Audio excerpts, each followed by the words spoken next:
Allez, je vous embarque avec moi pour une petite journée de travail dans mon restaurant.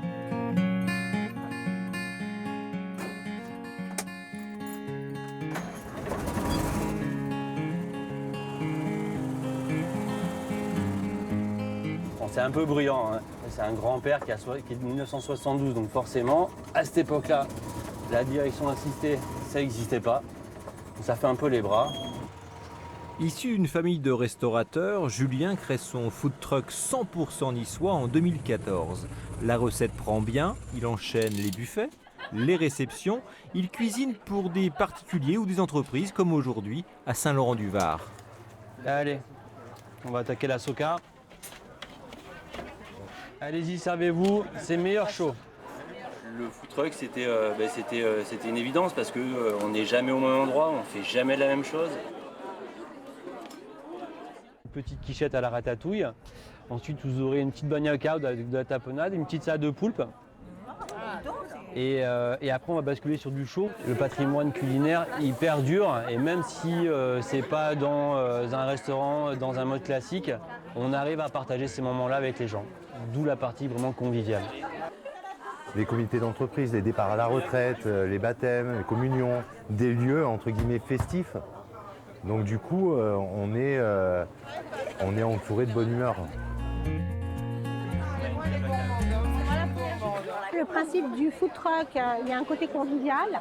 Le fait d'avoir des manches de bouffe et qu'on n'est pas statique, on peut se parler. Un restaurant, c'est bien, effectivement, mais peut-être pas dans le cadre d'une entreprise qui a besoin de communiquer et de créer une ambiance aussi. Question ambiance, on peut également compter sur Céline et Laetitia, deux sommelières cavistes itinérantes. À la différence de Julien, leur tube Citroën est tracté, il s'agit d'une réplique. Voulez-vous savoir pourquoi ?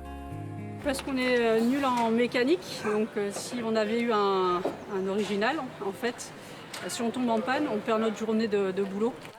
Aujourd'hui, les filles sont à Roquefort-les-Pins pour la fête de la nature. Elles s'activent avant l'arrivée du public. Il faut compter 1 heure à peu près, pour qu'on soit vraiment bien et prête à servir les clients. C'est pas plus simple d'avoir un magasin sédentaire? C'est pas les mêmes coûts, en fait. Donc là, on n'a pas de loyer à payer. On n'a pas de fonds de commerce à payer non plus. C'est un choix aussi économique. Le brut, et ce sont 2 bruts, oui, j'ai pas de doux. Ah bah, très bien, moi je préfère le brut. D'accord, très bien. Alors un cidre pour madame. Et un verre de vin blanc pour moi, s'il vous plaît. Très bien.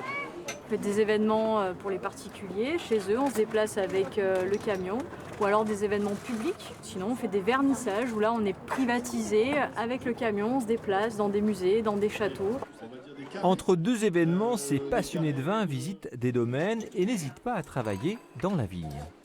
Hors saison, nous, on arpente en fait le vignoble français pour aller à la rencontre des gens, voir vraiment comment ils travaillent et faire découvrir aux gens la richesse de notre vignoble en fait.